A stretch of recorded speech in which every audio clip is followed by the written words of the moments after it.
연일 35도를 훌쩍 넘는 폭염이 이어지면서 바닷물의 온도도 빠르게 상승하고 있습니다. 특히 올해는 바다 수온이 평년보다 높을 것으로 전망되면서 어민들의 근심이 더욱 커지고 있는데요. 고수온에 대응하려면 어떤 준비가 필요한지 충남연구원 기후변화대응연구센터 윤종주 연구위원과 이야기 나눠보겠습니다.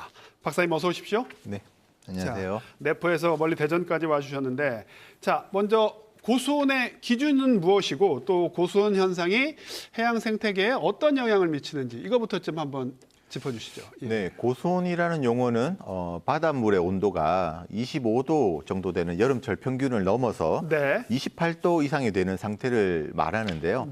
28도가 이제 넘어서면 고수온 주의보가 발령이 되고요.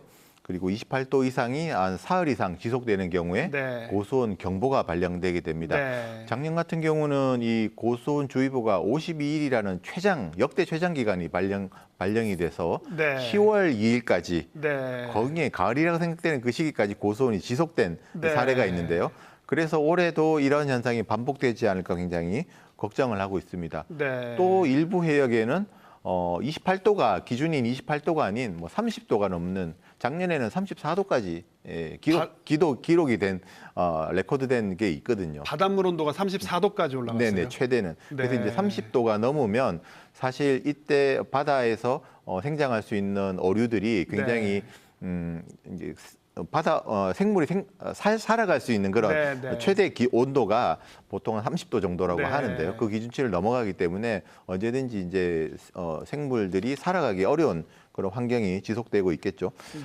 어제 29일자로 이제 충남 천수만 아래 쪽에 태안 아래 이제 보령 서천이 있는 해역 쪽에 충남 서부 중부 해역이 이제 고수온 주의보가 발령이 되었습니다. 우리 지역에서 보면 주로 천수만하고 가로림만에서 고수온 현상이 나타나는 것 같아요. 그 이유가 기본적으로 좀 바다가 깊지 않기 때문입니까? 아무래도 깊지 않은 영향도 있고요. 또 얕은 데는 또 지금처럼 이제 복사열을 직접적으로 다 흡수를 해버리기 때문에 이렇게 햇볕이 강렬할 때는 짧은 기간 안에 온도가 또 급히 오르는 경우가 있습니다.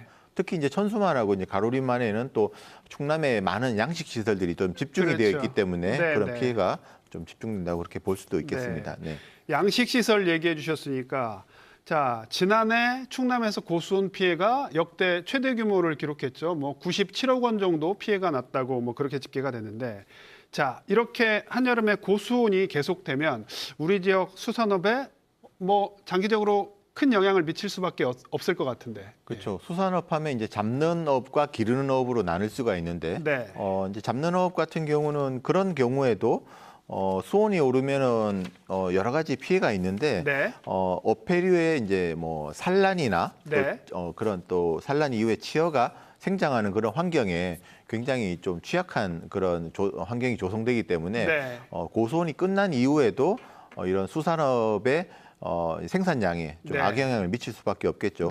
그 외에 이제 기르는 업이라고 하는 이런 양식업 종들은 이 수심이 좀 깊은 곳으로 들어가거나 수심이 깊은 곳은 수온이 좀 낮으니까요. 아니면 다른 좀 수온이 낮은 곳으로 이동을 할 수가 있는데 이렇게 양식장에서 딱 가둬진 환경에서 크는 어종들 같은 경우는 어디를 이동을 할 수가 없기 때문에 이런 고수온에 특히 피해가 집중될 수밖에 없는 그런 것입니다.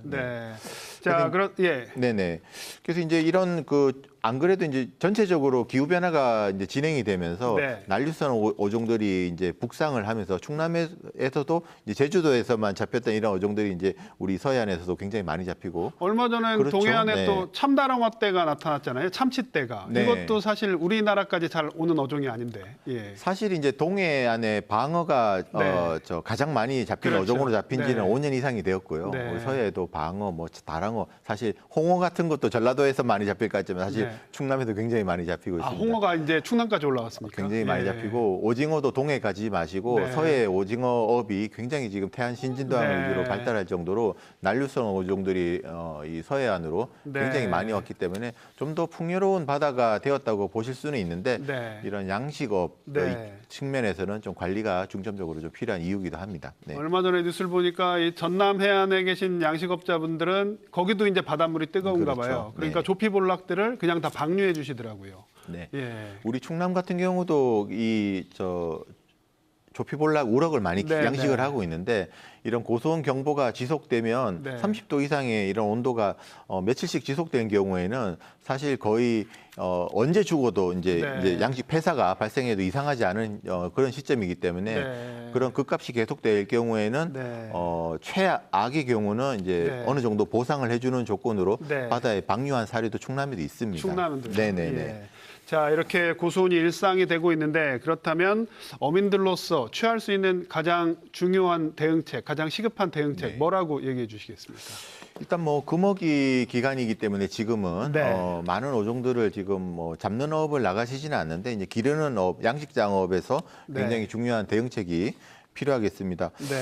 이미 생장 한계 수온을 뭐 초과하는 거의 그런 단계이기 때문에 스트레스를 굉장히 많이 받고 있죠. 언제 폐사하더라도 이상하지 않은 그런 데인데 아까 말씀하신 조피볼락, 우럭 같은 경우는 2년에서 3년 정도를 키워야 이제 출하를 하는 그런 어종들인데 여름에는 고수온, 또 겨울에는 저수온이 또 엄청나게 심각해요. 바닷물이 살짝 얼 정도로. 그래서 이제 이런 여름은 또 더위를 잘 버텨야 되고 겨울에는 또 추위를 버텨야 되고 이렇게 다년생 어종들을 키우기가 상당히 쉽지 않은 그런 환경이 조성이 된 겁니다. 지구온난화로 겨울은 따뜻해진다고 하는데 바닷물 온도는 오히려 내려가는 겁니까? 겨울은 더 혹한이 되고 여름은 폭이 넓고 이게 이제 기후변화의 양극화가 되는 것이 기후변화의 특징인데 바다에서도 이런 특징이 나타나기 때문에 양식을 하기에 따뜻한 어종을 우리가 도입하면 되지 않냐 하는 그런 의견들도 있지만 또 겨울을 또 이겨내야 되는 또 그런 양면성을 가지고 있다 이렇게 보시면 될 것 같습니다.